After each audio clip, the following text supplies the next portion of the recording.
Olá, boa a todos, e sejam muito bem-vindos ao canal Cine Mystique.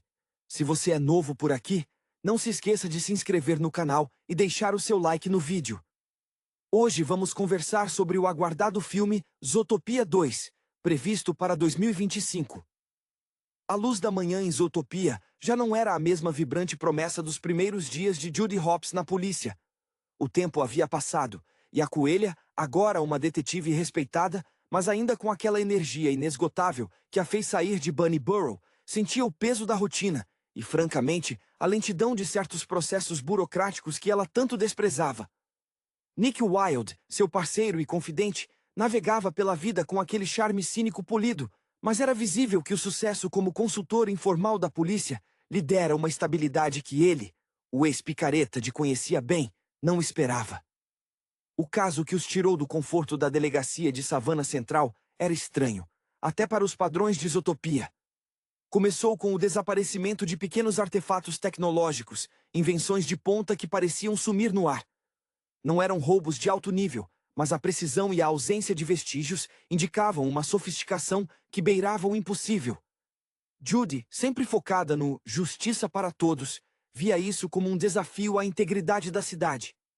Ela lembrava-se da sua primeira grande luta, provar que um coelho poderia ser policial. Agora, ela precisava provar que os sistemas de segurança da cidade eram falhos. A investigação os levou para os confins menos explorados de Tundra Town, um lugar onde o frio não era apenas climático, mas social. Foi lá que encontraram pistas ligadas a um velho projeto da Pulp Cycles, a empresa que outrora dominou a distribuição de sorvetes e que, segundo rumores, tentava se reinventar na área de microeletrônica. Nick, com sua rede de contatos no submundo, conseguiu identificar um nome: Silas Seal, Floco de Neve, um esquilo engenheiro que havia sido despedido da Pulp Cycles anos antes por propostas de projetos considerados muito radicais para a época. A busca por Silas os forçou a revisitar o passado de Nick. Em uma cena tensa em um antigo depósito de trens, onde Silas supostamente operava, Nick precisou usar seu conhecimento íntimo das táticas de manipulação de pequenos golpes. Ele não estava mais se aproveitando de turistas ingênuos, estava desvendando uma trama complexa. A motivação de Silas não era vingança pura, mas sim a crença de que a tecnologia que ele havia desenvolvido, baseada em ressonância quântica para transporte de dados, havia sido roubada e comercializada pela Pulp Cycles de forma irresponsável, ameaçando a estabilidade da rede urbana que mantinha a Zootopia unida. Judy, que sempre teve a confiança inabalável na estrutura legal da cidade, começou a ver as rachaduras. A pressão do chefe Bogo para resolver o caso rapidamente colidia com a necessidade de entender a nuance da invenção de Silas.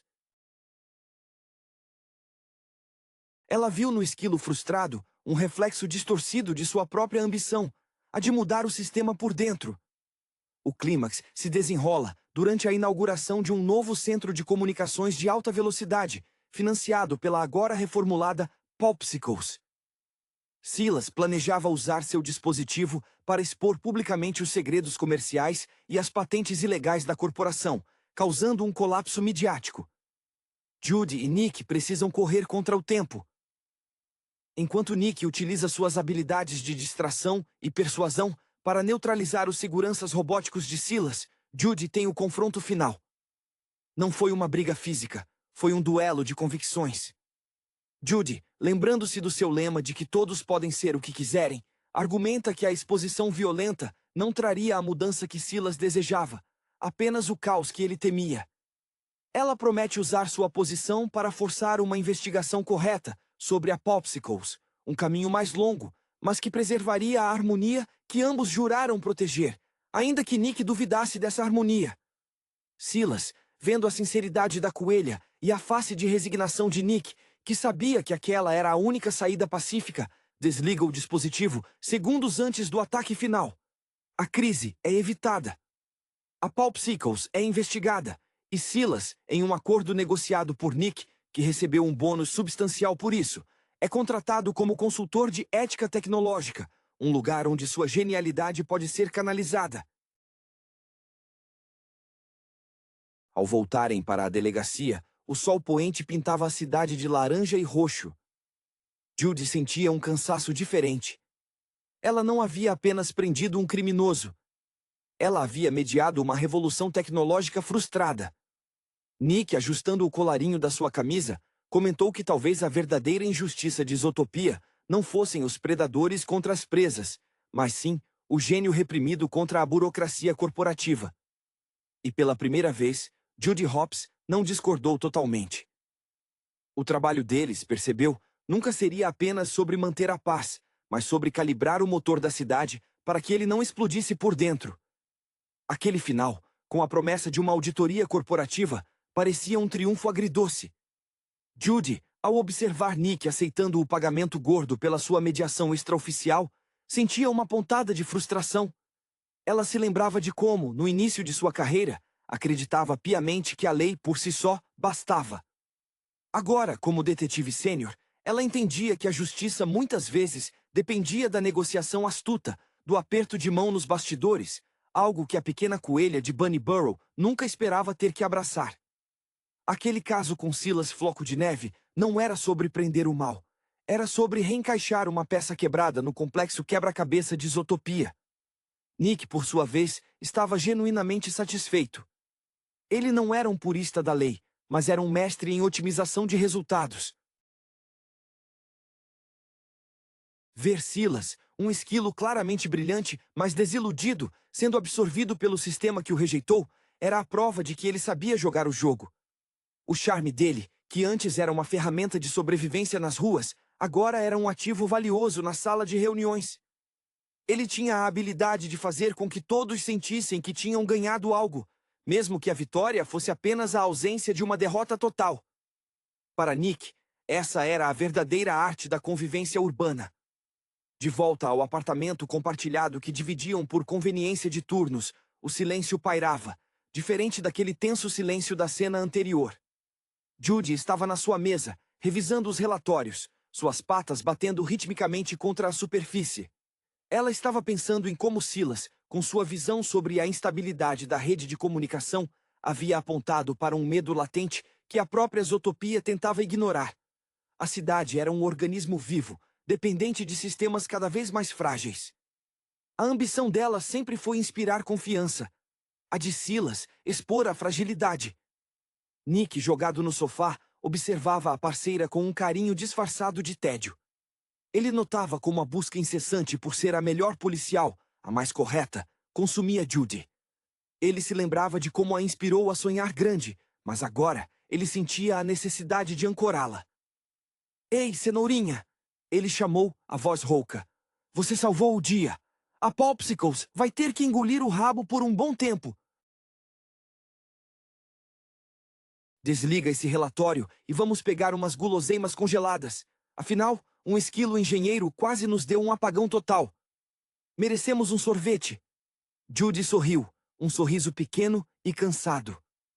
Ela sabia que a jornada de Silas era um alerta, e a maneira como Nick o resolveu, comprando a paz com um contrato de trabalho, era a assinatura do novo modus operandi deles. Eles não eram mais os novatos heróicos, eram os estabilizadores de crises, os consertadores de rachaduras no verniz da utopia. A cada caso, a linha entre o correto e o pragmático se tornava mais turva, mas enquanto eles estivessem juntos, navegando pelas sombras e pelos holofotes de Zootopia, ela sabia que conseguiriam manter o equilíbrio, mesmo que esse equilíbrio fosse comprado com um pouco de cinismo e muita habilidade de negociação. A coelha e a raposa, unidos pela necessidade mútua de fazer o impossível parecer rotineiro. A manhã seguinte trouxe consigo a névoa cinzenta que às vezes pairava sobre as áreas industriais de Zootopia, um reflexo visual do peso das decisões tomadas.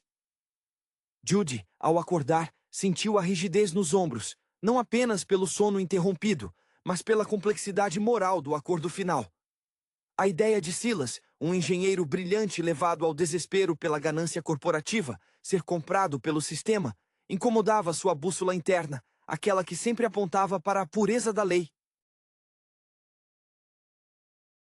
Ela olhou para o canto da sala, onde Nick estava preparando um café forte, um ritual matinal que ele havia aperfeiçoado, tornando-o uma arte quase performática. A raposa mexia no açúcar com uma precisão preguiçosa, seus olhos amarelos brilhando com uma sagacidade renovada. Nick percebeu o olhar de Judy. Ele sempre soube ler a tensão não dita na postura dela. Parece que a nossa solução ainda está gerando estática no seu processador, cenourinha, ele comentou, estendendo uma caneca fumegante. Ele não precisava de grandes discursos. Sua experiência de vida o ensinara que a verdade muitas vezes residia no meio-termo sujo. Para ele, ter colocado Silas em uma posição onde ele pudesse efetivamente fiscalizar a Pulp Cycles por dentro era a vitória máxima. O predador se torna o guardião. O sabotador se torna o regulador. Era a ironia que alimentava sua descrença saudável no mundo perfeito que ela tentava manter. A notícia sobre a investigação da Pulp Cycles começou a vazar em pequenos murmúrios nas redes sociais da cidade, mas a narrativa oficial, habilmente orquestrada pela assessoria de imprensa da prefeitura, com uma ajudinha não oficial de Nick para garantir que os termos fossem favoráveis à resolução pacífica, pintava o episódio como uma correção de curso tecnológica. Judy sentia-se dividida. Por um lado, ela havia garantido que a infraestrutura não fosse comprometida. Por outro, ela tinha a sensação de ter deixado escapar a oportunidade de expor uma corrupção muito maior. A coelha, que começou sua carreira querendo derrubar sistemas, agora estava ocupada em remendá-los para que não caíssem. O dia seguinte trouxe uma visita inesperada.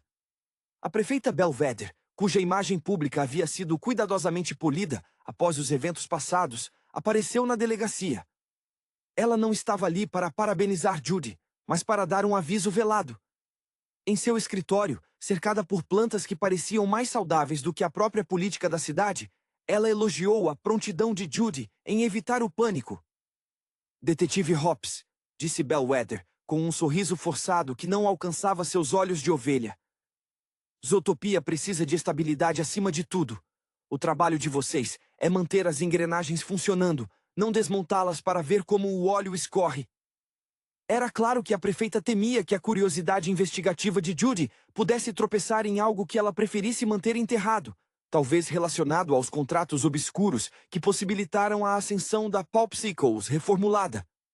Ao sair do gabinete da prefeita, Judy encontrou Nick no corredor, que esperava com uma expressão de quem já sabia exatamente o que estava acontecendo. Ela está te lembrando que você é uma peça, não a arquiteta do tabuleiro. Ele resumiu, pegando a pasta de Judy. Não se preocupe, eu já preparei o terreno. Qualquer investigação profunda demais na Pulp Cycles agora vai esbarrar em erros de processamento de dados e conflito de interesses. A melhor maneira de combater a burocracia, meu caro coelho, é com mais burocracia. Naquele momento, a sinergia entre eles estava mais forte do que nunca. Judy era a força moral, a paixão pela verdade que empurrava a investigação para a luz. Nick era a inteligência prática, o conhecedor das sombras que sabia como desviar os obstáculos institucionais.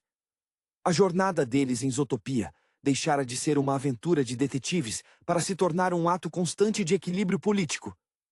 Eles eram os guardiões não apenas da lei escrita, mas da frágil confiança que mantinha predadores e presas sob o mesmo teto. E enquanto trabalhavam juntos, mesmo que em lados ligeiramente diferentes da linha da ética, sabiam que garantiriam que a utopia de Zootopia sobrevivesse, um dia tedioso e crucialmente negociado de cada vez. A tensão com a prefeita Belvedere pairava sobre a delegacia como o cheiro de ozônio após uma tempestade elétrica. Judy, sentindo o peso de ser observada, tentou focar nas ocorrências menores, os casos de perturbação da ordem que antes a entediavam, mas que agora pareciam um refúgio bem-vindo da conspiração corporativa. Ela se agarrava à rotina como uma âncora.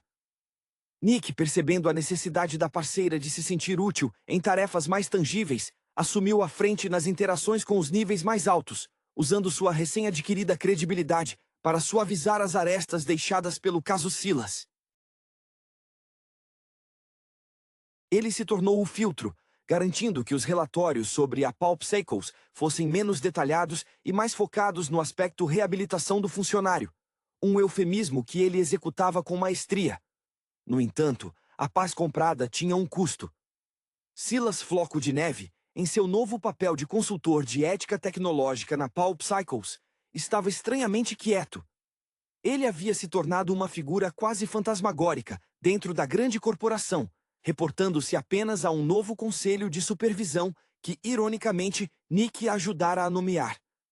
Judy, incapaz de ignorar a sensação de que haviam apenas contido uma explosão, mas não desarmado o potencial destrutivo, começou a investigar os antigos projetos de Silas, que a prefeita tanto temia que viessem à tona. Ela usava seus acessos oficiais, trabalhando nas madrugadas, vasculhando arquivos digitais que deveriam estar criptografados ou apagados. Foi em uma dessas noites, enquanto revisava a documentação original do projeto de ressonância quântica de Silas, que Judy encontrou a anomalia. Não era apenas sobre roubo de patentes. Silas havia descoberto uma falha inerente na própria arquitetura da rede de comunicação de Isotopia, uma vulnerabilidade que permitia não apenas a transferência de dados, mas a manipulação sutil da percepção pública em massa. A tecnologia não era apenas para comunicação rápida, era um instrumento de controle de narrativa, e a Pulp Cycles, segundo os rascunhos de Silas, planejava vendê-la, em segredo, para entidades externas. Isso era muito maior do que fraude corporativa, era uma ameaça à soberania informacional de toda a cidade. Ela chamou Nick, não por telefone, mas aparecendo na porta do seu apartamento particular, um luxo que a vida de consultor finalmente lhe proporcionara. Ele abriu a porta ainda de pijama, um olhar sonolento que rapidamente se transformou em alerta ao ver a expressão de Judy. Ela estendeu a pasta. Nick leu rapidamente, e o cinismo habitual em seus olhos deu lugar a uma seriedade fria. Isso não é sobre ovelhas e lobos, cenourinha. Isso é sobre quem controla o que todos pensam que viram. A parceria deles se recalibrou novamente. A missão não era mais prender Silas, que agora era uma peça-chave no tabuleiro, mas desvendar quem, dentro da estrutura de poder de Isotopia, queria essa tecnologia de manipulação de percepção. A desconfiança mútua entre Judy e Bellwether se tornou palpável. Se a prefeita estava tão ansiosa para encerrar o caso Silas rapidamente, era porque ela estava envolvida, ou porque temia que a investigação expusesse conexões ainda mais profundas. Nick sugeriu que eles precisavam de um consultor de ética mais flexível. A ideia era usar Silas, o gênio arrependido e agora endividado com a corporação, para vazar informações controladas sobre essa vulnerabilidade, forçando uma reforma sistêmica por pressão externa, antes que os verdadeiros compradores se revelassem. Era um risco imenso, jogando com fogo tecnológico, mas para Judy, a perspectiva de proteger a mente coletiva de Isotopia superava o medo de sujar as mãos novamente. Eles estavam prestes a iniciar uma guerra de informação, e a esperteza de Nick seria a única munição confiável contra os poderosos.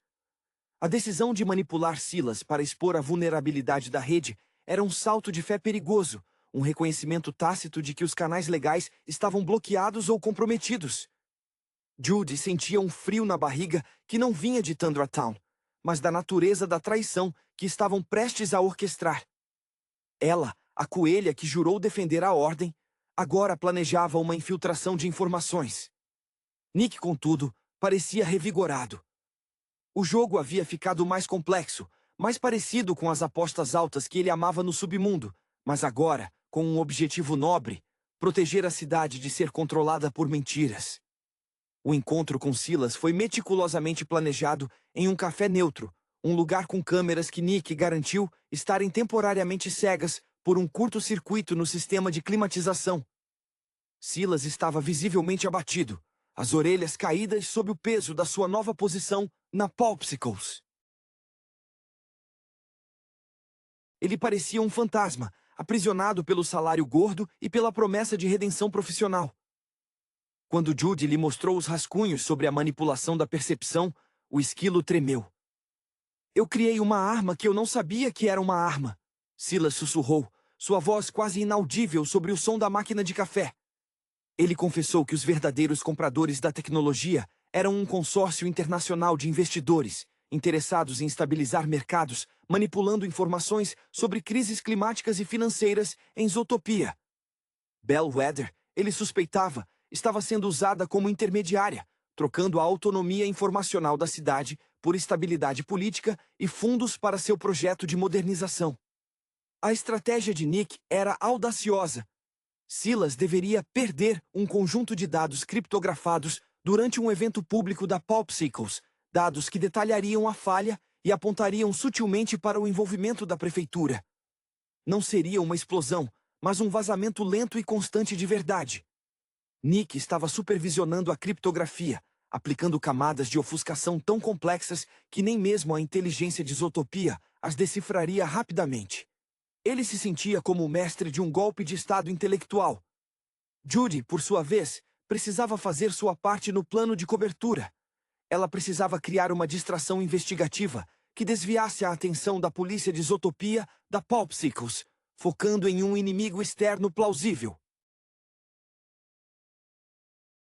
Ela revisitou os antigos registros de roubos de artefatos tecnológicos que iniciaram o caso, forçando um elo com uma gangue de pequenos ladrões de rodovias, um desvio que a fez se sentir suja, mas necessário. A coelha usava sua reputação de integridade como um escudo, convencendo seus superiores de que a ameaça externa era muito mais imediata que a interna. No dia do vazamento, a tensão era palpável. Nick estava nos bastidores, operando remotamente, vestindo um terno impecável que escondia a adrenalina. Judy estava na plateia do evento, observando Bellwether discursar sobre a prosperidade futura. Quando Silas, agindo com uma calma perturbadora, deixou o pendrive cair acidentalmente ao lado do palco principal, um pequeno deslize que apenas os olhos treinados de Nick e Judy poderiam notar, o plano começou a se desenrolar. A reação foi imediata, mas controlada. A imprensa começou a receber os dados criptografados horas depois, com a confirmação de que eram autênticos. A cidade mergulhou em um turbilhão de desconfiança. Bellwether tentou negar veementemente, mas a evidência era demais. Judy observava de longe, sentindo a ponta de uma vitória amarga. Eles haviam ferido o sistema para salvá-lo. No carro, enquanto se afastavam da confusão, Nick sorriu, um sorriso genuíno que raramente reservava para o trabalho. Viu só, cenourinha? Às vezes, a melhor maneira de ser a lei é saber como quebrá-la de um jeito que ninguém perceba quem apertou o gatilho. Judy olhou para ele, exausta, mas com um brilho novo de determinação. Ela sabia que o preço dessa nova vitória seria uma vigilância constante sobre os próprios métodos, mas a ideia de Zootopia sendo manipulada por forças externas era um preço muito mais alto. A guerra por trás da cortina da utopia havia apenas começado, e a dupla estava pronta para ser a dupla de bastidores, a rainha e o rei da sombra. O rescaldo do vazamento orquestrado mergulhou Zootopia em um estado de efervescência controlada. A mídia, antes um pilar da narrativa oficial, agora se debatia entre relatórios sensacionalistas e investigações aprofundadas sobre a vulnerabilidade da rede. A prefeita Bellwether, embora tenha conseguido evitar a prisão imediata, viu sua autoridade estilhaçada. Sua imagem de líder estável foi substituída pela de uma burocrata ingênua, ou pior, cúmplice de interesses obscuros que visavam o controle informacional. Judy sentia um certo pesar pela ovelha, mas a ameaça à soberania da cidade era um fardo muito mais pesado. O caminho dela, como policial, havia se tornado um exercício constante de navegar entre o idealismo e a necessidade política.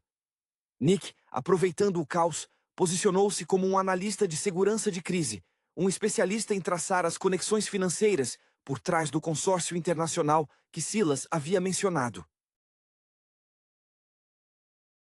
Ele mergulhou nos registros financeiros com uma voracidade surpreendente, seu passado como golpista lhe dando uma intuição incomparável para rastrear o dinheiro sujo. Ele descobriu que o consórcio não buscava apenas lucro imediato, mas a longo prazo. A aquisição silenciosa de infraestrutura crítica sob o pretexto de estabilização de investimentos. A raposa estava em seu elemento, desvendando uma teia de corrupção de colarinho branco que fazia os antigos esquemas de Nick parecerem brincadeiras de criança. Silas, por sua vez, havia desaparecido do radar da Popsicles. Ele se tornou um fantasma, trabalhando secretamente com Nick em um bunker improvisado sob um antigo armazém, alugado pelo ex-golpista. O esquilo, agora com a redenção de sua invenção em jogo, estava focado em criar um contramedida, um vírus de limpeza que reverteria qualquer manipulação de percepção já realizada e fecharia a brecha para sempre. Ele trabalhava com a urgência de quem sabe que seu tempo é finito. Judy visitava Silas periodicamente, trazendo suprimentos e mantendo a moral do engenheiro. Ela via nele o reflexo de sua própria luta, a de usar o conhecimento para proteger e não para destruir.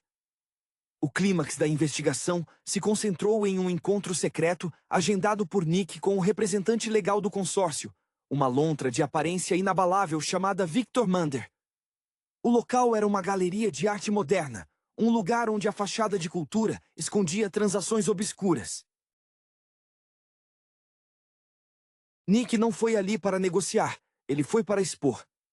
Judy estava escondida nas proximidades, equipada com um drone de vigilância modificado, um presente de Silas, que lhe dava uma visão aérea privilegiada. No meio de uma discussão sobre a inevitabilidade da globalização de dados, Nick ativou um dispositivo que emitia um pulso de baixa frequência, calibrado para interferir no sistema de comunicação pessoal de Mander. O representante da lontra recebeu uma enxurrada de mensagens vazadas, as evidências financeiras detalhadas que Nick havia coletado, revelando as ordens diretas do consórcio para forçar a venda de ativos da cidade. Mander tentou manter a calma, mas o pânico era visível em seu rosto. Judy, vendo a oportunidade, desceu do telhado com a precisão de uma predadora, caçando sua presa, parando a lontra antes que ele pudesse fugir. Não houve perseguição frenética, mas uma apresentação fria e irrefutável dos fatos. A força de Judy residia na clareza de sua acusação, apoiada pela evidência digital irrefutável que Nick havia fornecido. Mander foi detido, e a queda do consórcio internacional começou com aquele único ato de exposição. De volta à delegacia, o ambiente era de reverência silenciosa. A queda de Belvedere e a desarticulação do consórcio trouxeram uma nova estabilidade, mais real e menos forçada. Silas finalmente conseguiu implementar seu vírus de limpeza, garantindo que a rede de Zootopia fosse não apenas segura, mas transparente. Nick e Judy estavam sentados em seus escritórios, olhando para a cidade que voltava a brilhar com uma luz mais honesta. Nick pegou sua caneca de café, um gesto de rotina que agora carregava o peso de muitas batalhas vencidas. "Sabe, Cenourinha?" Ele ponderou, olhando para uma colega. "A gente não salvou Zootopia dos bandidos de rua desta vez. A gente salvou ela de si mesma. E isso, francamente, é muito mais cansativo." Judy sorriu, sentindo o alívio de ter defendido sua utopia sem ter que se tornar totalmente cínica. O equilíbrio era frágil, sim, mas agora ela sabia que eles eram os arquitetos silenciosos desse equilíbrio, os únicos que compreendiam o verdadeiro custo da paz na cidade mais ambiciosa do mundo. Aquele alívio, contudo, era efervescente, destinado a durar apenas o tempo necessário para que novas sombras se formassem. Judy Hopps sentia que cada vitória contra a corrupção sistêmica era como arrancar uma erva daninha. A raiz era profunda e sempre havia uma chance de ela voltar a brotar em outro lugar. Ela observava a volta de Silas ao anonimato, agora um herói relutante da integridade tecnológica, e pensava em como ele representava a inevitabilidade da frustração criativa em um mundo burocrático.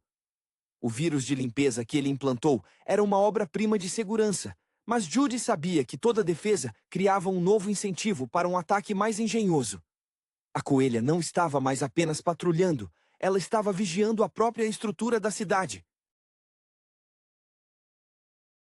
Nick, o mestre da camuflagem social, abraçava a nova realidade com um prazer contido. Sua reputação como um negociador que conseguia desmantelar impérios financeiros com um café e um olhar era agora lendária nos círculos internos. Ele se tornou o intermediário preferido para qualquer assunto que exigisse discrição elegante e soluções que não envolvam o Ministério Público, algo que o chefe Bogo, que agora parecia incrivelmente mais jovem após a queda de Belvedere, aceitava com um aceno de cabeça resignado. Nick estava acumulando não apenas dinheiro, mas influência, sempre mantendo sua fachada de parceiro leal de Judy, mas com um conhecimento íntimo dos mecanismos ocultos que mantinham a máquina funcionando. Ele era o lubrificante necessário para evitar o atrito. Certa tarde, enquanto revisavam um relatório de rotina sobre o contrabando de frutas exóticas no distrito de Sahara Square, algo chamou a atenção de Judy. Não era o contrabando em si, mas a organização logística por trás dele. As rotas eram complexas demais, envolvendo veículos adaptados e sistemas de comunicação codificada, que pareciam pertencer a uma operação de segurança nacional, não a vendedores de manga ilegais. Era uma camada de complexidade que excedia em muito o crime comum. Nick, Judy chamou, apontando para um diagrama de distribuição que parecia um mapa de metrô. Isso não é sobre manga. Isso é sobre infraestrutura. Quem está controlando as rotas de transporte de Zootopia com essa precisão toda? Nick se inclinou, seus olhos estreitando-se, enquanto analisava a codificação. Ele reconheceu os padrões.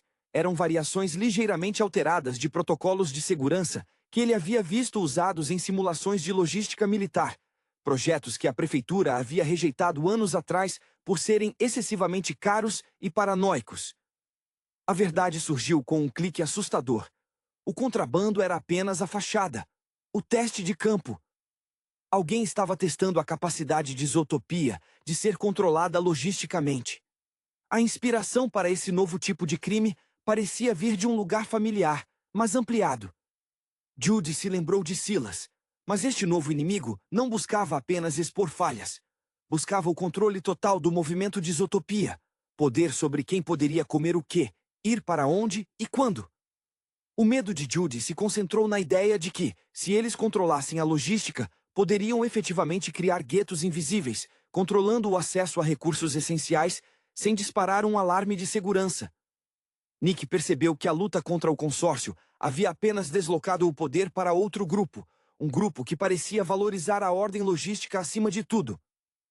Parece que alguém decidiu que a forma mais segura de governar Zootopia é não deixar ninguém sair do lugar certo, Cenourinha. E para isso, eles precisam de um novo mestre de logística. E eu tenho uma ideia de quem se encaixaria perfeitamente nesse perfil. A investigação os levou de volta a Tundra Town, mas não ao submundo frio, e sim ao centro de distribuição da Glacier Express, a principal empresa de transporte da cidade. O novo CEO, um urso pardo chamado Boris Volkov, era um empresário metódico, conhecido por sua aversão ao caos e sua obsessão por eficiência. Ele não era um criminoso de rua. Era um predador que via a desordem social como uma ineficiência a ser eliminada, não importa o custo humano. O desafio agora era como desmantelar um império de logística perfeitamente legal, sem causar um engarrafamento total na cidade. A dupla sabia que, desta vez, eles teriam que lutar contra a própria eficiência de Zootopia. A fachada de eficiência impecável de Boris Volkov e da Glacier Express era precisamente o que tornava a ameaça tão insidiosa. A Urso Pardo havia construído um império sobre a promessa de entregas pontuais, mas agora, Judy suspeitava que essa pontualidade estava sendo usada para orquestrar a distribuição seletiva de bens essenciais, controlando, na prática, a economia das diferentes vizinhanças de Zootopia. A coelha sentia um arrepio ao pensar em como as frutas exóticas eram apenas a ponta do iceberg, um teste para ver se a cidade notaria o estrangulamento logístico. Ela, que lutou para provar que o tamanho não definia a capacidade, agora via o poder concentrado em um único predador que acreditava na meritocracia da força e da ordem absoluta. Nick, com sua raposice afiada, mergulhou no lado humano da Glacier Express. Ele não buscou arquivos criptografados, ele buscou descontentes. Ele sabia que em qualquer sistema de logística perfeito, há sempre um motorista sobrecarregado, um técnico de manutenção ignorado ou um gerente de frota frustrado. Seu charme, agora refinado pelo sucesso nos tribunais corporativos, abriu portas em bares enfumaçados de rodentia e em pátios de carga, onde as regras da polícia raramente chegavam. Ele encontrou um castor engenheiro, despedido por reclamar que as novas rotas de entrega, criadas por Volkov, ignoravam intencionalmente bairros mais pobres durante as piores condições climáticas. O castor tinha esquemas detalhados das rotas secretas de teste. Ele não está só vendendo manga contrabandeada, Cenourinha, explicou Nick, desenhando as rotas no chão da delegacia com um giz, um hábito que Bogo tolerava apenas por causa dos resultados. Ele está mapeando os pontos fracos de Zootopia. Se ele puder parar a água, a energia ou a comida de um distrito por tempo suficiente, ele pode forçar uma evacuação, uma mudança de zoneamento, o que for preciso para consolidar o poder dele. É controle territorial disfarçado de otimização de custos. Judy, sempre a idealista presa ao código, debateu com Nick sobre a legalidade de usar essas informações não autorizadas. Nick, não podemos agir apenas com base em rumores e esquemas de um ex-funcionário. Precisamos de algo que ele tenha feito, algo que conecte a logística ao crime. A oportunidade surgiu de forma inesperada. A prefeitura, ainda se recuperando do escândalo anterior, agendou uma grande cúpula sobre integração urbana, sediada no Centro de Convenções de Savannah Central. Boris Volkov seria o palestrante principal, prometendo apresentar um novo modelo de transporte autônomo que tornaria os engarrafamentos uma lenda do passado. Nick teve uma epifania. O plano não era parar o transporte, era assumir o controle dele durante a apresentação.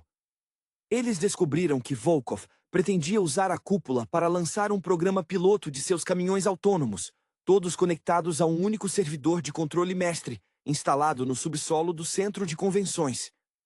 Se Volkov ativasse esse servidor durante o discurso, ele teria o controle de todas as rotas de emergência e distribuição da cidade, paralisando qualquer resposta policial ou civil coordenada. A noite da cúpula foi uma operação de campo tensa. Enquanto Judy, disfarçada como segurança de eventos, garantia que essa área estivesse livre de surpresas óbvias, Nick, vestindo um smoking deslumbrante, se infiltrou no grupo de elite da Glacier Express, passando-se por um investidor interessado em parcerias de logística de alto risco. A energia entre eles era elétrica, uma dança de desconfiança mútua e dependência absoluta. No momento em que Boris Volkov subia ao palco, com seu sorriso imponente de urso, Nick usou um pequeno dispositivo de interferência sônica, cortesia de Silas, que se comunicava por um canal seguro, para desorientar brevemente os seguranças cibernéticos que monitoravam o servidor. Isso deu a Judy a janela de 5 segundos que ela precisava. Ela correu pelos dutos de ventilação, um caminho que apenas um coelho ágil poderia percorrer sob pressão, e desceu diretamente na sala do servidor. O confronto final não foi com Volkov, mas com o sistema em si. Judy teve que lutar contra barreiras digitais projetadas por uma mente obcecada por ordem. Ela não era uma hacker, mas era resiliente. Ela usou sua força física para quebrar o painel de acesso principal, forçando um reinício manual do sistema. Quando os caminhões autônomos no lado de fora começaram a parar erraticamente, confusos pelo corte de energia, Volkov no palco viu seu controle se esvair. Ao sair, ofegante, Judy viu Nick ao lado de Volkov. A raposa não estava zombando, estava oferecendo ajuda. Parece que seu sistema sofreu um erro de sobrecarga humana, Boris. Talvez você devesse ter contratado alguém que entende de falhas humanas, e não apenas de eficiência. Volkov foi preso, não por roubo, mas por ameaça à infraestrutura pública e por planejar um monopólio de controle civil. Zootopia respirou aliviada, percebendo que a próxima fronteira do crime não era mais o dinheiro ou a identidade, mas o controle sobre o movimento e a informação física. Judy e Nick, exaustos, olharam para a cidade que continuava a girar, sabendo que haviam evitado um apagão de liberdade. Eles eram a prova viva de que, em Zootopia, a paz não era um estado, mas um projeto contínuo, exigindo a combinação de fibra moral de uma coelha e a astúcia cínica de uma raposa para ser mantida, um dia após o outro. A detenção de Boris Volkov e a desarticulação do plano da Glacier Express trouxeram uma nova onda de reformas na fiscalização logística da cidade. Judy sentia uma satisfação profissional incomum. Ela havia lutado contra a tirania da ordem absoluta, um mal que se disfarçava de competência. No entanto, a experiência com o urso pardo reforçou a paranoia de Nick. Ele insistia que toda a estrutura perfeita escondia um vácuo de poder, esperando para ser preenchido por um predador com ambições maiores. Aquele sentimento de que estavam sempre correndo atrás da próxima ameaça sistêmica era exaustivo, mas a cumplicidade entre a raposa e a coelha havia se solidificado em torno dessa luta constante contra a entropia social. O foco da polícia se voltou brevemente para a reconstrução da confiança nos transportes públicos, um trabalho tedioso que Nick habilmente delegou a outros departamentos, concentrando-se com Judy na auditoria interna da antiga equipe de Volkov. Foi nesse processo de pente fino que eles encontraram um elo surpreendente. Um dos assistentes seniores de Volkov, um castor conhecido por sua competência técnica e discrição quase obsessiva, havia sumido dias antes da prisão do urso, levando consigo não apenas projetos, mas um diário detalhado de reuniões e contatos.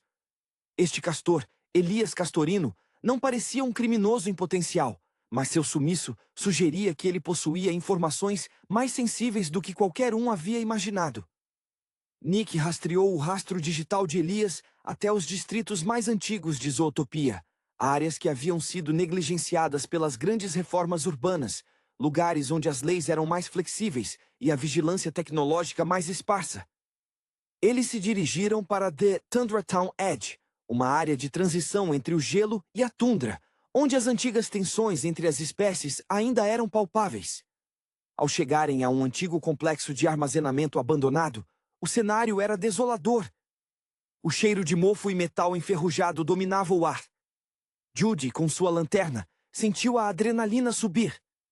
Ela não estava procurando um confronto violento, estava buscando uma confissão ou uma pista que explicasse o que Elias sabia que o fez fugir do controle de Volkov.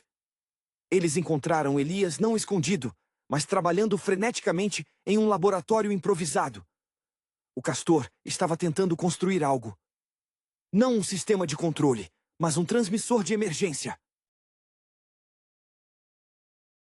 Quando confrontado, Elias desabou em lágrimas, revelando a verdade mais profunda e perturbadora de toda a saga. Volkov não estava apenas testando o controle logístico, ele estava colaborando com remanescentes de um movimento extremista anti-integração, um grupo que acreditava que a única forma de preservar a ordem natural de Zootopia era forçando o colapso da rede alimentar e de distribuição, criando uma crise de fome que forçaria as espécies a se segregarem novamente. O plano final de Volkov era usar o caos logístico para forçar uma intervenção externa, trazendo forças de segurança que não seriam controladas pela prefeitura. Ele não queria apenas mandar as entregas. Elias soluçou, mostrando diagramas de suprimentos críticos. Ele queria decidir quem morreria de fome primeiro. Ele tinha listas de prioridades baseadas na composição das espécies dos bairros. Para Judy, isso era um golpe devastador. A luta havia voltado à sua essência mais primitiva, a divisão entre predadores e presas, mas desta vez mascarada por planilhas e eficiência corporativa. A visão de Zootopia desmoronando em uma guerra de fome atingiu a coelha com força. Nick, ao ouvir a parte sobre as listas de prioridades, ficou estranhamente calmo. Seu passado de manipulador lhe dava uma visão clara do terrorismo logístico. Eles queriam nos fazer voltar à lei da selva, só que com caminhões refrigerados, ele murmurou. Ele olhou para Elias. O que você está tentando transmitir? Elias explicou que seu transmissor visava um satélite de comunicações desativado, um ponto cego que ele esperava que pudesse alertar uma agência de monitoramento internacional sobre a crise iminente, antes que Volkov pudesse acionar a paralisação total. Judy e Nick se entreolharam. Usar um canal de comunicação externo e não sancionado era um risco enorme, um desafio direto à soberania da cidade. Mas a alternativa, Zootopia implodindo por uma crise de fome orquestrada, era impensável. Em uma corrida contra o tempo, enquanto Judy usava seus contatos restantes para criar uma distração na delegacia, alegando um grande roubo em Sahara Square, um eco irônico do caso anterior, Nick ajudou Elias a calibrar a frequência. A cooperação era total, uma união forçada pela magnitude da ameaça. No momento em que o sistema logístico de Volkov estava prestes a ser ativado remotamente por seus cúmplices ainda ativos, Elias enviou o sinal de socorro. A resposta não veio em forma de polícia, mas em forma de uma investigação externa imediata sobre o padrão logístico anômalo detectado. A intervenção foi sutil, mas firme, paralisando os sistemas de Volkov antes que o dano pudesse ser feito. Elias, exausto, entregou a Judy o resto dos dados. No carro, ao voltarem para o centro brilhante de Zootopia, o silêncio era pesado. Judy segurava a pasta com os dados, sentindo-se mais uma vez como a guardiã de um segredo pesado. Nós tivemos que pedir ajuda de fora, Nick. Isso não é resolver o problema internamente. Nick ligou o rádio, que agora tocava uma música pop animada, como se nada tivesse acontecido. Ele deu de ombros, o charme ligeiramente melancólico de volta ao seu rosto. Cenourinha, em Zootopia, a linha entre dentro e fora é tão fina quanto a casca de um ovo. A gente protege a cidade, não importa quem nos ajude a segurar a porta. E honestamente, depois de tudo isso, acho que a única coisa que eu confio de verdade é na nossa capacidade de nos sujarmos um pouco mais para manter a cidade limpa. Ele sorriu, e Judy, pela primeira vez naquele caso, permitiu-se sorrir de volta, reconhecendo a verdade dura naquelas palavras. A verdadeira luta em Zootopia não era contra predadores ou presas, mas contra a corrupção metódica que tentava transformar a utopia em uma prisão perfeitamente administrada. Olá, boa a todos, e sejam muito bem-vindos ao canal Cine Mystique. Se você é novo por aqui, não se esqueça de se inscrever no canal e deixar o seu like no vídeo. Hoje vamos conversar sobre o aguardado filme Zootopia 2, previsto para 2025. A luz da manhã em Zootopia já não era a mesma vibrante promessa dos primeiros dias de Judy Hopps na polícia. O tempo havia passado, e a coelha, agora uma detetive respeitada, mas ainda com aquela energia inesgotável que a fez sair de Bunnyburrow, sentia o peso da rotina e, francamente, a lentidão de certos processos burocráticos que ela tanto desprezava. Nick Wilde, seu parceiro e confidente, navegava pela vida com aquele charme cínico polido, mas era visível que o sucesso como consultor informal da polícia lhe dera uma estabilidade que ele, o ex-picareta de conhecia bem, não esperava. O caso que os tirou do conforto da delegacia de Savannah Central era estranho, até para os padrões de Zootopia. Começou com o desaparecimento de pequenos artefatos tecnológicos, invenções de ponta que pareciam sumir no ar. Não eram roubos de alto nível, mas a precisão e a ausência de vestígios indicavam uma sofisticação que beirava o impossível. Judy, sempre focada no justiça para todos, via isso como um desafio à integridade da cidade. Ela lembrava-se da sua primeira grande luta, provar que um coelho poderia ser policial. Agora, ela precisava provar que os sistemas de segurança da cidade eram falhos. A investigação os levou para os confins menos explorados de Tundra Town, um lugar onde o frio não era apenas climático, mas social. Foi lá que encontraram pistas ligadas a um velho projeto da Pulp Cycles, a empresa que outrora dominou a distribuição de sorvetes e que, segundo rumores, tentava se reinventar na área de microeletrônica. Nick, com sua rede de contatos no submundo, conseguiu identificar um nome. Silas Seal. Floco de Neve, um esquilo engenheiro que havia sido despedido da Pulp Cycles anos antes por propostas de projetos considerados muito radicais para a época. A busca por Silas os forçou a revisitar o passado de Nick. Em uma cena tensa em um antigo depósito de trens, onde Silas supostamente operava, Nick precisou usar seu conhecimento íntimo das táticas de manipulação de pequenos golpes. Ele não estava mais se aproveitando de turistas ingênuos, estava desvendando uma trama complexa. A motivação de Silas não era vingança pura, mas sim a crença de que a tecnologia que ele havia desenvolvido, baseada em ressonância quântica para transporte de dados, havia sido roubada e comercializada pela Pulp Cycles de forma irresponsável, ameaçando a estabilidade da rede urbana que mantinha a Zootopia unida. Judy, que sempre teve a confiança inabalável na estrutura legal da cidade, começou a ver as rachaduras. A pressão do chefe Bogo para resolver o caso rapidamente colidia com a necessidade de entender a nuance da invenção de Silas. Ela viu no esquilo frustrado um reflexo distorcido de sua própria ambição, a de mudar o sistema por dentro. O clímax se desenrola durante a inauguração de um novo centro de comunicações de alta velocidade, financiado pela agora reformulada Pulp Cycles. Silas planejava usar seu dispositivo para expor publicamente os segredos comerciais e as patentes ilegais da corporação, causando um colapso midiático. Judy e Nick precisam correr contra o tempo. Enquanto Nick utiliza suas habilidades de distração e persuasão para neutralizar os seguranças robóticos de Silas, Judy tem o confronto final. Não foi uma briga física, foi um duelo de convicções. Judy, lembrando-se do seu lema de que todos podem ser o que quiserem, argumenta que a exposição violenta não traria a mudança que Silas desejava, apenas o caos que ele temia. Ela promete usar sua posição para forçar uma investigação correta sobre a Popsicles, um caminho mais longo, mas que preservaria a harmonia que ambos juraram proteger, ainda que Nick duvidasse dessa harmonia. Silas, vendo a sinceridade da coelha e a face de resignação de Nick, que sabia que aquela era a única saída pacífica, desliga o dispositivo segundos antes do ataque final. A crise é evitada. A Popsicles é investigada, e Silas, em um acordo negociado por Nick, que recebeu um bônus substancial por isso, é contratado como consultor de ética tecnológica, um lugar onde sua genialidade pode ser canalizada. Ao voltarem para a delegacia, o sol poente pintava a cidade de laranja e roxo. Judy sentia um cansaço diferente. Ela não havia apenas prendido um criminoso. Ela havia mediado uma revolução tecnológica frustrada. Nick, ajustando o colarinho da sua camisa, comentou que talvez a verdadeira injustiça de Zootopia não fossem os predadores contra as presas, mas sim o gênio reprimido contra a burocracia corporativa. E pela primeira vez, Judy Hopps não discordou totalmente.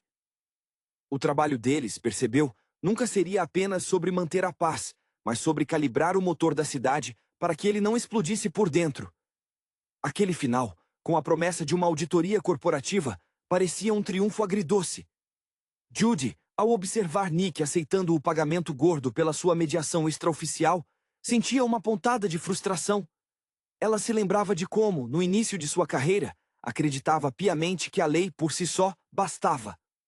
Agora, como detetive sênior, ela entendia que a justiça muitas vezes dependia da negociação astuta, do aperto de mão nos bastidores, algo que a pequena coelha de Bunny Burrow nunca esperava ter que abraçar. Aquele caso com Silas Floco de Neve não era sobre prender o mal. Era sobre reencaixar uma peça quebrada no complexo quebra-cabeça de Zootopia. Nick, por sua vez, estava genuinamente satisfeito. Ele não era um purista da lei, mas era um mestre em otimização de resultados. Ver Silas, um esquilo claramente brilhante, mas desiludido, sendo absorvido pelo sistema que o rejeitou, era a prova de que ele sabia jogar o jogo. O charme dele, que antes era uma ferramenta de sobrevivência nas ruas, agora era um ativo valioso na sala de reuniões.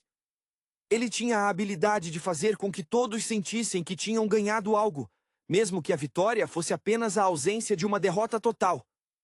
Para Nick, essa era a verdadeira arte da convivência urbana. De volta ao apartamento compartilhado que dividiam por conveniência de turnos, o silêncio pairava, diferente daquele tenso silêncio da cena anterior. Judy estava na sua mesa, revisando os relatórios, suas patas batendo ritmicamente contra a superfície.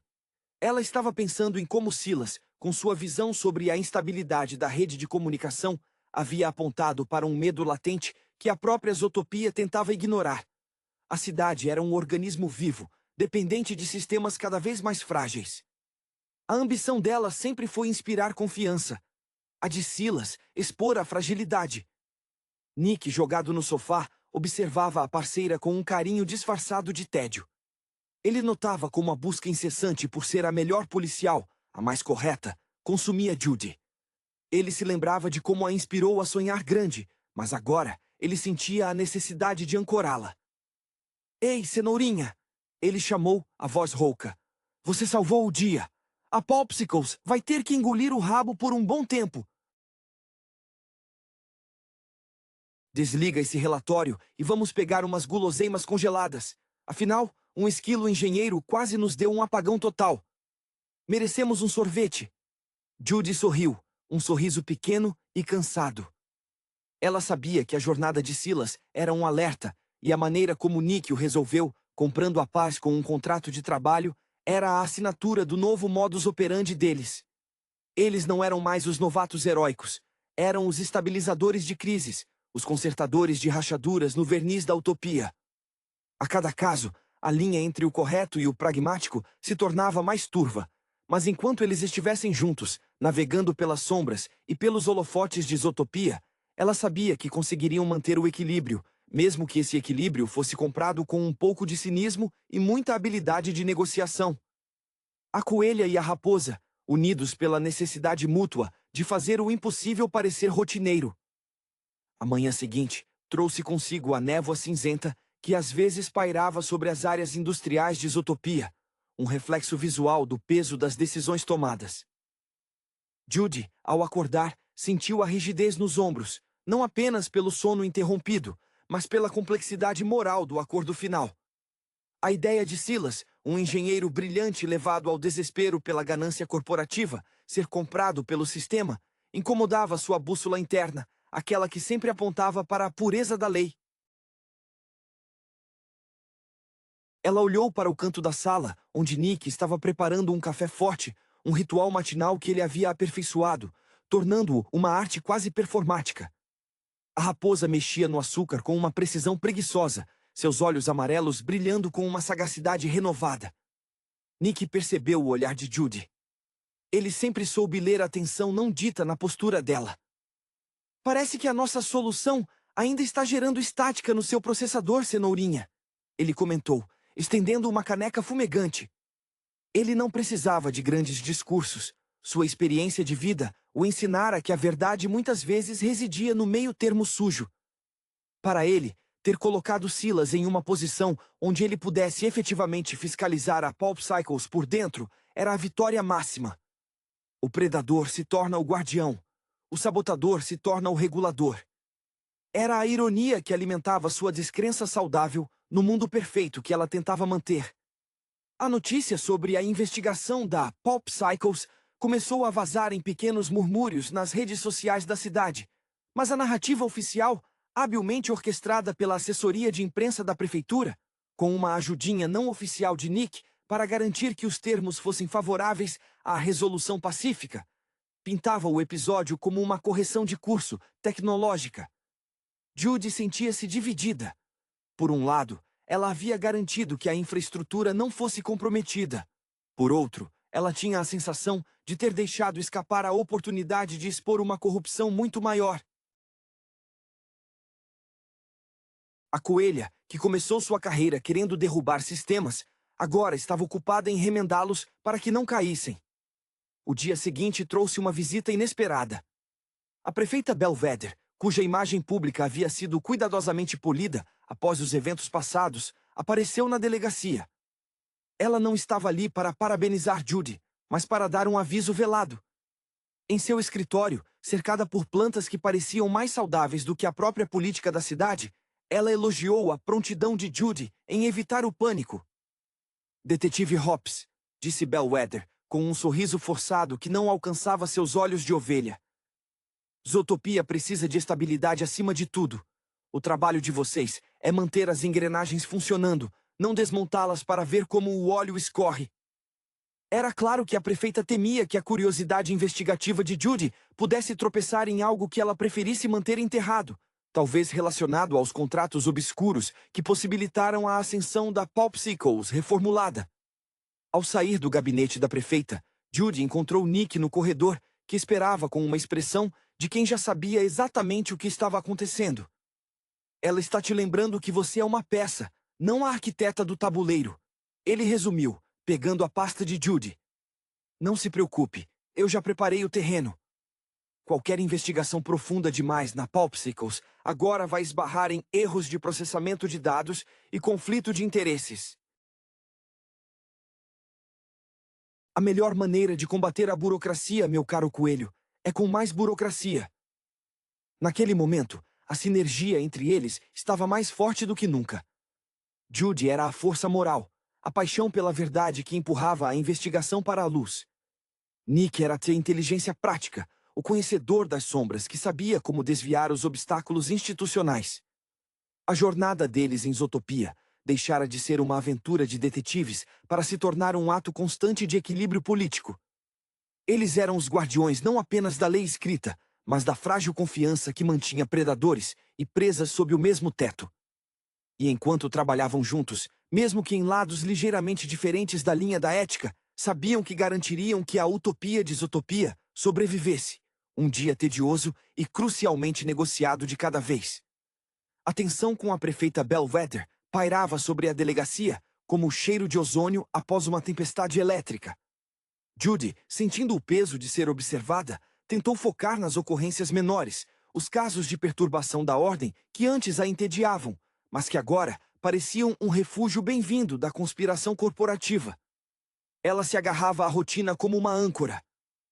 Nick, percebendo a necessidade da parceira de se sentir útil em tarefas mais tangíveis, assumiu a frente nas interações com os níveis mais altos, usando sua recém-adquirida credibilidade para suavizar as arestas deixadas pelo caso Silas. Ele se tornou o filtro, garantindo que os relatórios sobre a Pulp Cycles fossem menos detalhados e mais focados no aspecto reabilitação do funcionário, um eufemismo que ele executava com maestria. No entanto, a paz comprada tinha um custo. Silas Floco de Neve, em seu novo papel de consultor de ética tecnológica na Pulp Cycles, estava estranhamente quieto. Ele havia se tornado uma figura quase fantasmagórica dentro da grande corporação, reportando-se apenas a um novo conselho de supervisão que, ironicamente, Nick ajudara a nomear. Judy, incapaz de ignorar a sensação de que haviam apenas contido uma explosão, mas não desarmado o potencial destrutivo, começou a investigar os antigos projetos de Silas, que a prefeita tanto temia que viessem à tona. Ela usava seus acessos oficiais, trabalhando nas madrugadas, vasculhando arquivos digitais que deveriam estar criptografados ou apagados. Foi em uma dessas noites, enquanto revisava a documentação original do projeto de ressonância quântica de Silas, que Judy encontrou a anomalia. Não era apenas sobre roubo de patentes.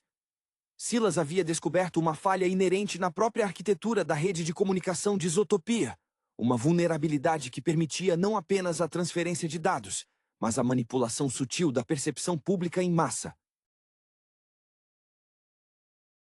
A tecnologia não era apenas para comunicação rápida, era um instrumento de controle de narrativa, e a Pulp Cycles, segundo os rascunhos de Silas, planejava vendê-la, em segredo, para entidades externas.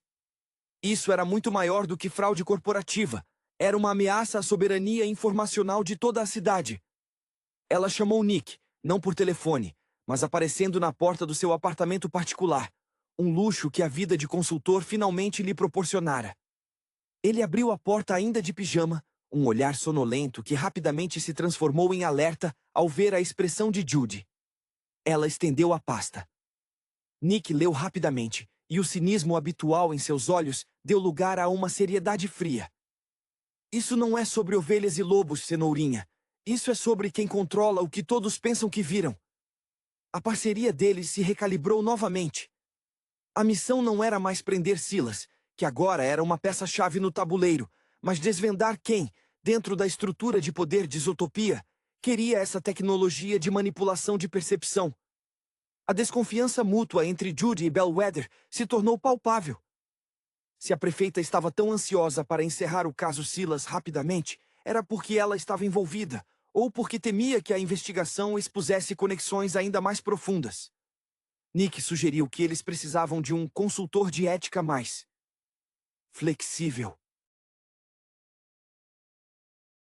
A ideia era usar Silas, o gênio arrependido e agora endividado com a corporação, para vazar informações controladas sobre essa vulnerabilidade, forçando uma reforma sistêmica por pressão externa, antes que os verdadeiros compradores se revelassem.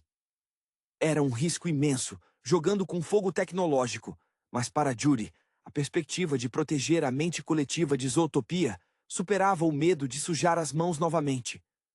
Eles estavam prestes a iniciar uma guerra de informação, e a esperteza de Nick seria a única munição confiável contra os poderosos.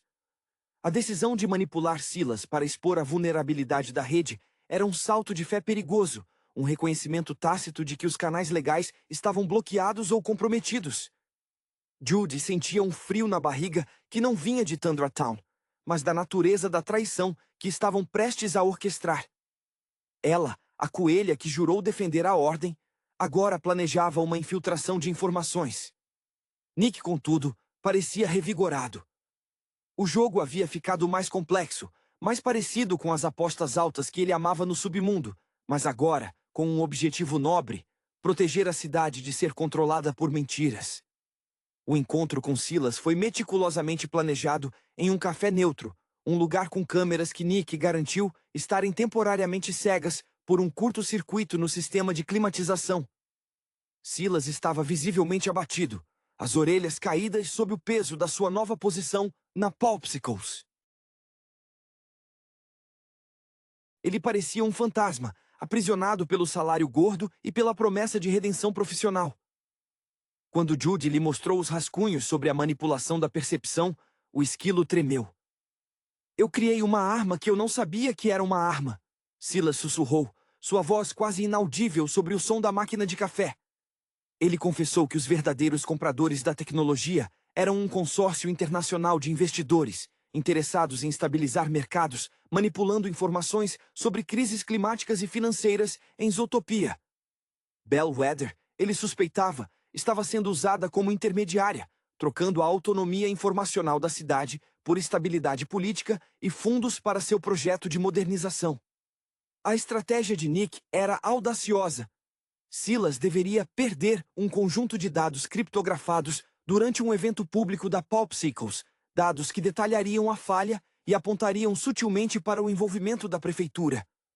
Não seria uma explosão, mas um vazamento lento e constante de verdade. Nick estava supervisionando a criptografia, aplicando camadas de ofuscação tão complexas que nem mesmo a inteligência de Zootopia as decifraria rapidamente. Ele se sentia como o mestre de um golpe de estado intelectual. Judy, por sua vez, precisava fazer sua parte no plano de cobertura. Ela precisava criar uma distração investigativa que desviasse a atenção da polícia de Zootopia da Popsicles, focando em um inimigo externo plausível. Ela revisitou os antigos registros de roubos de artefatos tecnológicos que iniciaram o caso, forçando um elo com uma gangue de pequenos ladrões de rodovias, um desvio que a fez se sentir suja, mas necessário. A coelha usava sua reputação de integridade como um escudo, convencendo seus superiores de que a ameaça externa era muito mais imediata que a interna. No dia do vazamento, a tensão era palpável. Nick estava nos bastidores, operando remotamente, vestindo um terno impecável que escondia a adrenalina. Judy estava na plateia do evento, observando Bellwether discursar sobre a prosperidade futura. Quando Silas, agindo com uma calma perturbadora, deixou o pendrive cair acidentalmente ao lado do palco principal, um pequeno deslize que apenas os olhos treinados de Nick e Judy poderiam notar, o plano começou a se desenrolar. A reação foi imediata, mas controlada. A imprensa começou a receber os dados criptografados horas depois, com a confirmação de que eram autênticos. A cidade mergulhou em um turbilhão de desconfiança. Bellwether tentou negar veementemente, mas a evidência era demais. Judy observava de longe, sentindo a ponta de uma vitória amarga. Eles haviam ferido o sistema para salvá-lo. No carro, enquanto se afastavam da confusão, Nick sorriu, um sorriso genuíno que raramente reservava para o trabalho. Viu só, cenourinha? Às vezes, a melhor maneira de ser a lei é saber como quebrá-la de um jeito que ninguém perceba quem apertou o gatilho. Judy olhou para ele, exausta, mas com um brilho novo de determinação. Ela sabia que o preço dessa nova vitória seria uma vigilância constante sobre os próprios métodos, mas a ideia de Zootopia sendo manipulada por forças externas era um preço muito mais alto. A guerra por trás da cortina da utopia havia apenas começado, e a dupla estava pronta para ser a dupla de bastidores, a rainha e o rei da sombra. O rescaldo do vazamento orquestrado mergulhou Zootopia em um estado de efervescência controlada. A mídia, antes um pilar da narrativa oficial, agora se debatia entre relatórios sensacionalistas e investigações aprofundadas sobre a vulnerabilidade da rede. A prefeita Bellwether, embora tenha conseguido evitar a prisão imediata, viu sua autoridade estilhaçada. Sua imagem de líder estável foi substituída pela de uma burocrata ingênua, ou pior, cúmplice de interesses obscuros que visavam o controle informacional. Judy sentia um certo pesar pela ovelha, mas a ameaça à soberania da cidade era um fardo muito mais pesado. O caminho dela, como policial, havia se tornado um exercício constante de navegar entre o idealismo e a necessidade política. Nick, aproveitando o caos, posicionou-se como um analista de segurança de crise, um especialista em traçar as conexões financeiras por trás do consórcio internacional que Silas havia mencionado. Ele mergulhou nos registros financeiros com uma voracidade surpreendente, seu passado como golpista lhe dando uma intuição incomparável para rastrear o dinheiro sujo. Ele descobriu que o consórcio não buscava apenas lucro imediato, mas a longo prazo. A aquisição silenciosa de infraestrutura crítica sob o pretexto de estabilização de investimentos. A raposa estava em seu elemento, desvendando uma teia de corrupção de colarinho branco que fazia os antigos esquemas de Nick parecerem brincadeiras de criança. Silas, por sua vez, havia desaparecido do radar da Paw Psychos. Ele se tornou um fantasma, trabalhando secretamente com Nick em um bunker improvisado sob um antigo armazém, alugado pelo ex-golpista. O esquilo, agora com a redenção de sua invenção em jogo, estava focado em criar um contramedida, um vírus de limpeza que reverteria qualquer manipulação de percepção já realizada e fecharia a brecha para sempre. Ele trabalhava com a urgência de quem sabe que seu tempo é finito. Judy visitava Silas periodicamente, trazendo suprimentos e mantendo a moral do engenheiro. Ela via nele o reflexo de sua própria luta, a de usar o conhecimento para proteger e não para destruir. O clímax da investigação se concentrou em um encontro secreto agendado por Nick com o representante legal do consórcio, uma lontra de aparência inabalável chamada Victor Mander. O local era uma galeria de arte moderna, um lugar onde a fachada de cultura escondia transações obscuras. Nick não foi ali para negociar, ele foi para expor. Judy estava escondida nas proximidades, equipada com um drone de vigilância modificado, um presente de Silas, que lhe dava uma visão aérea privilegiada. No meio de uma discussão sobre a inevitabilidade da globalização de dados, Nick ativou um dispositivo que emitia um pulso de baixa frequência, calibrado para interferir no sistema de comunicação pessoal de Mander. O representante da lontra recebeu uma enxurrada de mensagens vazadas, as evidências financeiras detalhadas que Nick havia coletado, revelando as ordens diretas do consórcio para forçar a venda de ativos da cidade. Mander tentou manter a calma, mas o pânico era visível em seu rosto. Judy, vendo a oportunidade, desceu do telhado com a precisão de uma predadora, caçando sua presa, parando a lontra antes que ele pudesse fugir. Não houve perseguição frenética, mas uma apresentação fria e irrefutável dos fatos. A força de Judy residia na clareza de sua acusação, apoiada pela evidência digital irrefutável que Nick havia fornecido. Mander foi detido, e a queda do consórcio internacional começou com aquele único ato de exposição. De volta à delegacia, o ambiente era de reverência silenciosa. A queda de Belvedere e a desarticulação do consórcio trouxeram uma nova estabilidade, mais real e menos forçada. Silas finalmente conseguiu implementar seu vírus de limpeza, garantindo que a rede de Zootopia fosse não apenas segura, mas transparente. Nick e Judy estavam sentados em seus escritórios, olhando para a cidade que voltava a brilhar com uma luz mais honesta. Nick pegou sua caneca de café, um gesto de rotina que agora carregava o peso de muitas batalhas vencidas. "Sabe, Cenourinha?" Ele ponderou, olhando para uma colega. "A gente não salvou Zootopia dos bandidos de rua desta vez. A gente salvou ela de si mesma. E isso, francamente, é muito mais cansativo." Judy sorriu, sentindo o alívio de ter defendido sua utopia sem ter que se tornar totalmente cínica. O equilíbrio era frágil, sim, mas agora ela sabia que eles eram os arquitetos silenciosos desse equilíbrio, os únicos que compreendiam o verdadeiro custo da paz na cidade mais ambiciosa do mundo. Aquele alívio, contudo, era efervescente, destinado a durar apenas o tempo necessário para que novas sombras se formassem. Judy Hopps sentia que cada vitória contra a corrupção sistêmica era como arrancar uma erva daninha. A raiz era profunda e sempre havia uma chance de ela voltar a brotar em outro lugar. Ela observava a volta de Silas ao anonimato, agora um herói relutante da integridade tecnológica, e pensava em como ele representava a inevitabilidade da frustração criativa em um mundo burocrático.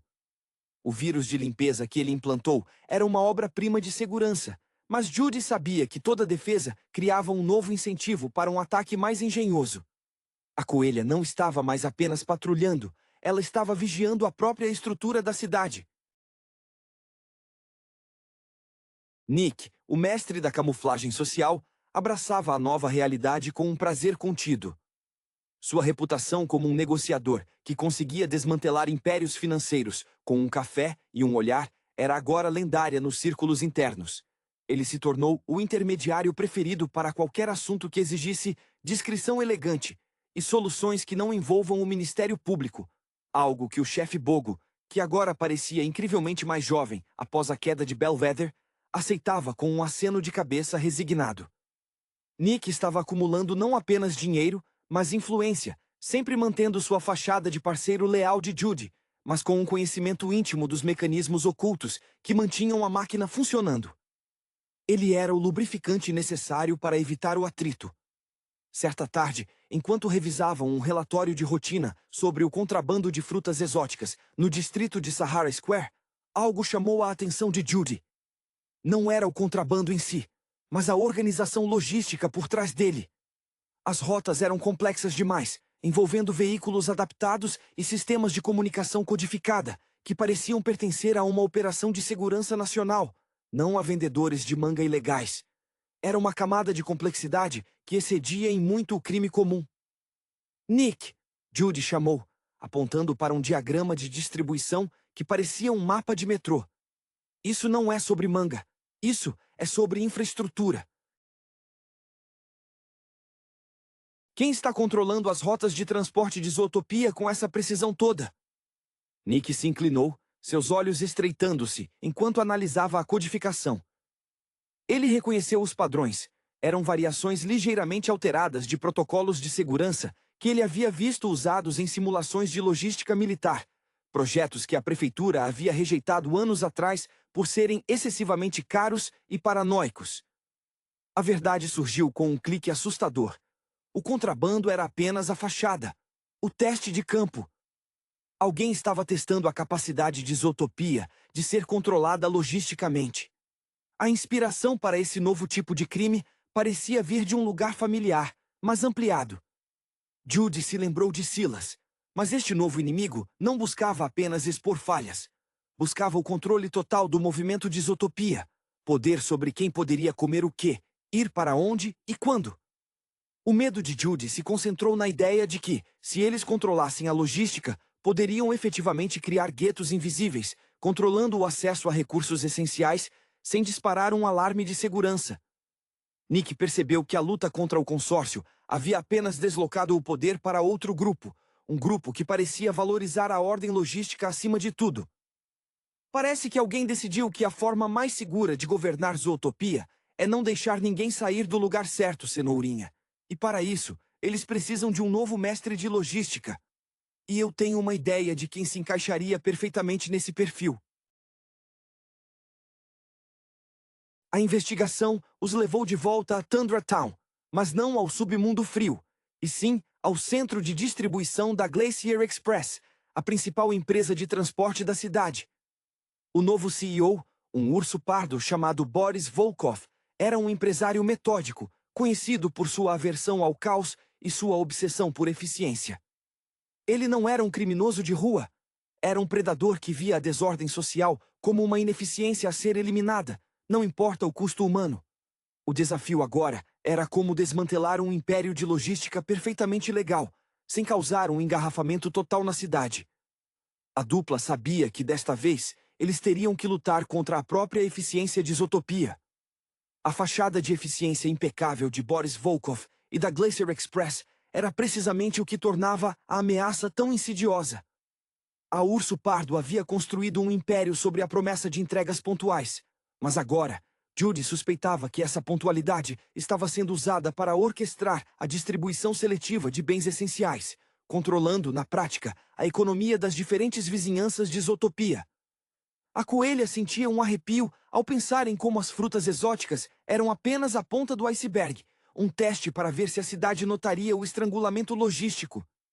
Ela, que lutou para provar que o tamanho não definia a capacidade, agora via o poder concentrado em um único predador que acreditava na meritocracia da força e da ordem absoluta. Nick, com sua raposice afiada, mergulhou no lado humano da Glacier Express.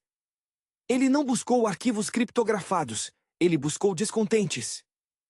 Ele sabia que em qualquer sistema de logística perfeito, há sempre um motorista sobrecarregado, um técnico de manutenção ignorado ou um gerente de frota frustrado.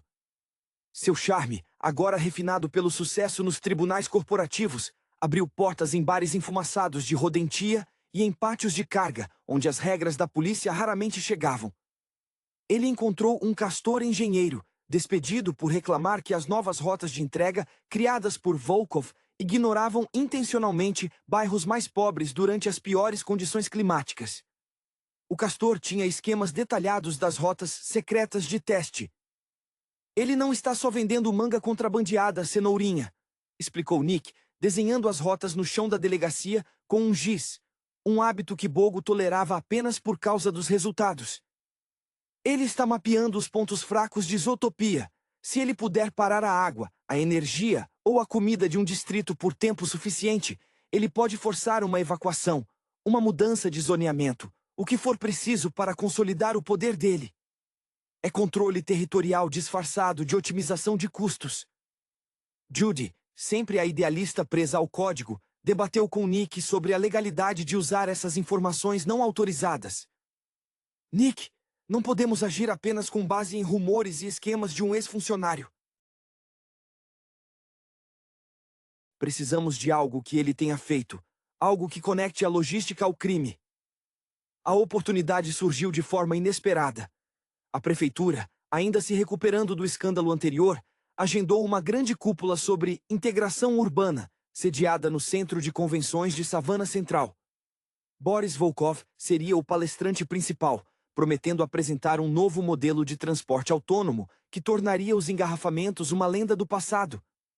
Nick teve uma epifania. O plano não era parar o transporte, era assumir o controle dele durante a apresentação. Eles descobriram que Volkov pretendia usar a cúpula para lançar um programa piloto de seus caminhões autônomos, todos conectados a um único servidor de controle mestre, instalado no subsolo do Centro de Convenções. Se Volkov ativasse esse servidor durante o discurso, ele teria o controle de todas as rotas de emergência e distribuição da cidade, paralisando qualquer resposta policial ou civil coordenada. A noite da cúpula foi uma operação de campo tensa. Enquanto Judy, disfarçada como segurança de eventos, garantia que essa área estivesse livre de surpresas óbvias, Nick, vestindo um smoking deslumbrante, se infiltrou no grupo de elite da Glacier Express, passando-se por um investidor interessado em parcerias de logística de alto risco. A energia entre eles era elétrica, uma dança de desconfiança mútua e dependência absoluta. No momento em que Boris Volkov subia ao palco, com seu sorriso imponente de urso, Nick usou um pequeno dispositivo de interferência sônica, cortesia de Silas, que se comunicava por um canal seguro, para desorientar brevemente os seguranças cibernéticos que monitoravam o servidor. Isso deu a Judy a janela de 5 segundos que ela precisava. Ela correu pelos dutos de ventilação, um caminho que apenas um coelho ágil poderia percorrer sob pressão, e desceu diretamente na sala do servidor. O confronto final não foi com Volkov, mas com o sistema em si. Judy teve que lutar contra barreiras digitais projetadas por uma mente obcecada por ordem. Ela não era uma hacker, mas era resiliente. Ela usou sua força física para quebrar o painel de acesso principal, forçando um reinício manual do sistema. Quando os caminhões autônomos no lado de fora começaram a parar erraticamente, confusos pelo corte de energia, Volkov no palco viu seu controle se esvair. Ao sair, ofegante, Judy viu Nick ao lado de Volkov. A raposa não estava zombando, estava oferecendo ajuda. Parece que seu sistema sofreu um erro de sobrecarga humana, Boris. Talvez você devesse ter contratado alguém que entende de falhas humanas, e não apenas de eficiência. Volkov foi preso, não por roubo, mas por ameaça à infraestrutura pública e por planejar um monopólio de controle civil. Zootopia respirou aliviada, percebendo que a próxima fronteira do crime não era mais o dinheiro ou a identidade, mas o controle sobre o movimento e a informação física. Judy e Nick, exaustos, olharam para a cidade que continuava a girar, sabendo que haviam evitado um apagão de liberdade. Eles eram a prova viva de que, em Zootopia, a paz não era um estado, mas um projeto contínuo, exigindo a combinação de fibra moral de uma coelha e a astúcia cínica de uma raposa para ser mantida, um dia após o outro.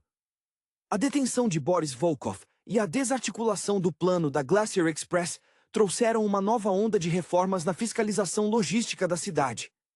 Judy sentia uma satisfação profissional incomum. Ela havia lutado contra a tirania da ordem absoluta, um mal que se disfarçava de competência. No entanto, a experiência com o urso pardo reforçou a paranoia de Nick.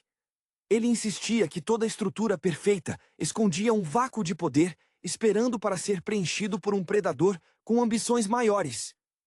Aquele sentimento de que estavam sempre correndo atrás da próxima ameaça sistêmica era exaustivo, mas a cumplicidade entre a raposa e a coelha havia se solidificado em torno dessa luta constante contra a entropia social.